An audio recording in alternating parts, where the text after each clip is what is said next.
What if the version of you that you're most proud of is the version that's holding you back? What if the very thing you've spent years building, your identity, your strength, your confidence, is quietly becoming a wall between you and who you really are? Keep going, because by the end of this, you might start to see why the pride you carry isn't always carrying you. And maybe, just maybe, you'll understand why the most painful part of self awareness isn't what you find, but what you have to let go of. We all want to be seen a certain way: strong, capable, clear. This is who I am, we say, and we wear that like armor. You become the one who always knows the answer, the one who doesn't show weakness, the calm one, the brave one, the smart one. Every little victory stacks higher. Every compliment fastens a new brick onto the structure of who you're supposed to be. And slowly, without realizing, you've built a self not out of truth, but out of expectations.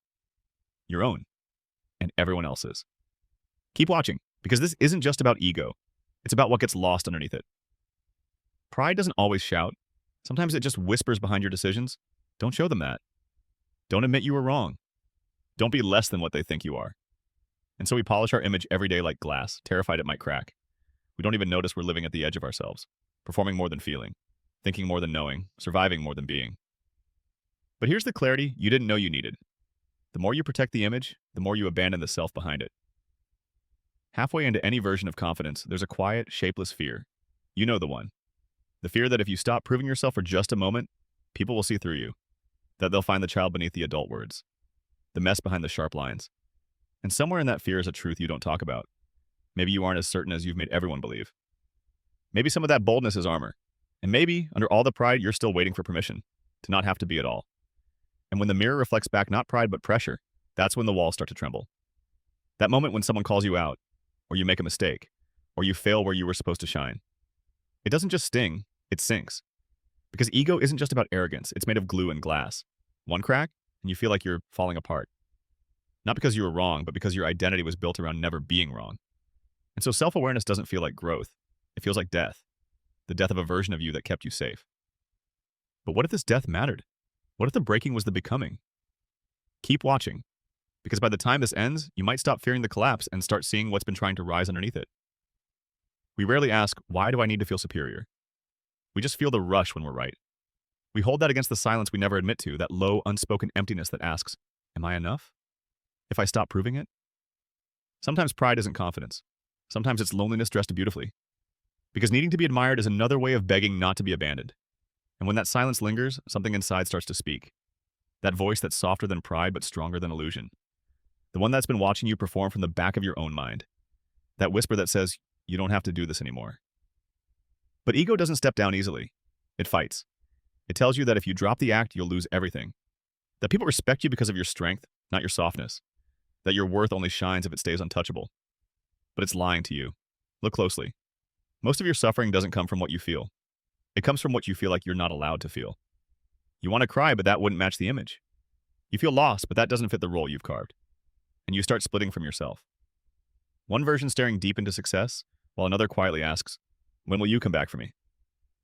The prideful version of you was never a mistake. It was a shield. Built because somewhere, sometimes, someone taught you that being full of yourself was safer than being half seen. Maybe you had to be the best to be noticed. Maybe you learned that vulnerability would be weaponized. Maybe no one ever celebrated your soft truths, only your sharp edges. And so you became what kept you safe, what made you worthy, what bought you love. Ego, in this sense, was never arrogance. It was survival in disguise.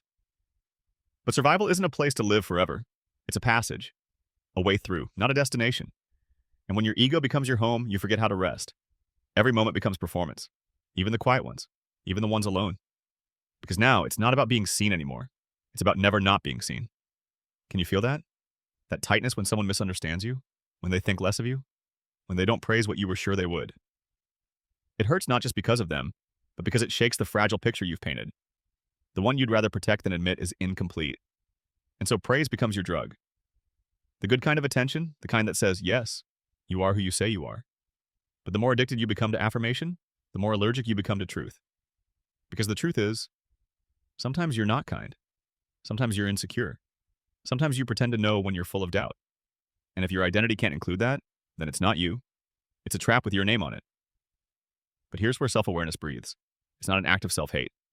It's the deepest kind of love, the kind that risks leaving behind everything you've called you to meet the person underneath it all. Halfway through growth, something strange happens. You start grieving not people, but versions of yourself.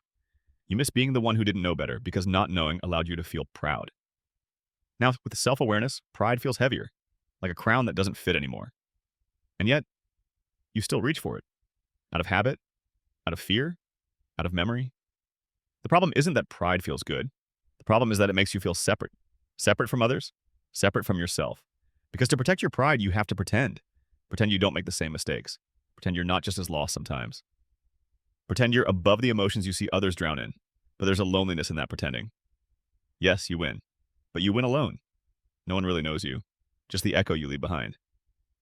So what does it mean to be self-aware? To actually start seeing yourself clearly? It means being able to watch yourself interrupt someone just to make a point.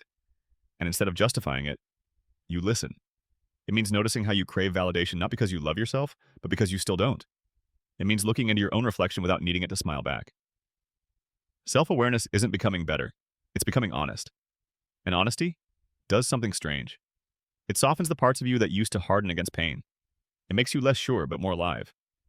You start catching the small lies you used to tell, not to deceive, but to mask doubt. The exaggerated story with missing context. The compliment you gave just to be liked. The opinion you shouted just so no one would question your silence. And in each of these, ego was hiding fear. Fear of being overlooked, misunderstood, irrelevant, not enough. But fear doesn't go away when you pretend to be fearless. It only grows quietly, like mold in a room that no longer gets sunlight. You feel it when you're alone for too long. When there's no audience and no applause. When you stare into the ceiling and feel tired, not from effort, but from acting. And then comes the choice. Keep pretending to be you, or start the terrifying journey of not knowing who you'll become. There's a tenderness to letting go of pride, like taking off a costume you've worn for years, like walking in public without makeup, like saying, "I don't know," out loud. But in that softness, something sacred happens. Connection. Not admiration, not respect. Presence. Real presence. The kind that doesn't need a title or a trophy to stand tall. The kind that makes people say, "I see you, the real you." And here's the hard part. You might lose some people. The ones who only loved the stronger version of you. The ones who only stayed because you stayed impressive. But you'll gain something they could never give you. Peace, because when pride leaves, truth speaks. And truth is quieter. It won't make you the center of the room. It won't earn applause. But it will give you something warmer, to finally be the same person outside as you are inside. And isn't that what you've wanted quietly all along? Not to win, not to be right, not to outshine, but to be whole? So if you felt tired lately, not from working, but from holding it all together, if you felt irritated when others don't notice your strength, if you recoil at feedback, even when it's gentle, just know your pride is loud because your truth is waiting, and truth speaks through the cracks. Let it, because when your image breaks, you don't. You begin, and maybe you always will, because becoming yourself isn't a finish line, it's an echo, whispering through every version you outgrow, and if that echo hurts, it's only because it's real.